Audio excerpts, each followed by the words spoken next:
Hi friends, welcome to my channel. ఎంతో టేస్టీగా ఉన్న ములక్కాయ పప్పు ఎలా చేయాలో ఇప్పుడు చూద్దాం. ఏం లేదండి, చాలా సింపుల్. ఫస్ట్ మీరు కొంచెం పప్పుని తీసుకుని కడిగి పెట్టుకోండి.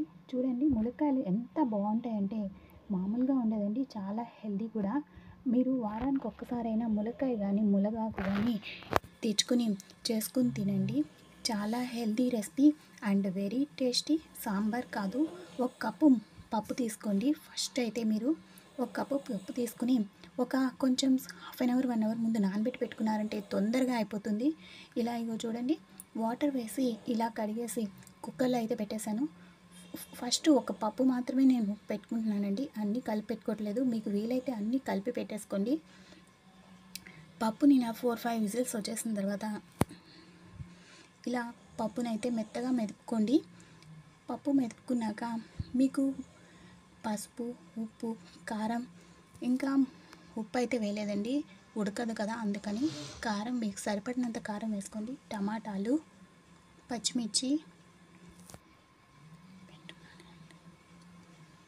ములక్కాయలు ఇలా కట్ చేసుకుని గిన్నెలో అయితే పెట్టుకున్నాను. చింతపండు చూడండి, రసం తీసి వేసుకున్నాను. చింతపండు, టమాటా వేస్తే చాలా టేస్టీగా ఉంటుంది.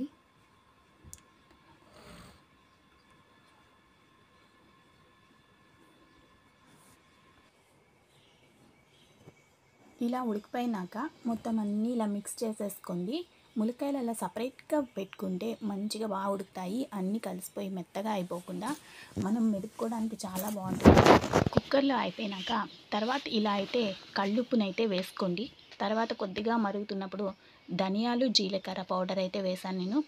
తర్వాత అంతా మొత్తం బాయిల్ అయిపోయినాక పోపు దినుసులు అయితే వేసుకోండి.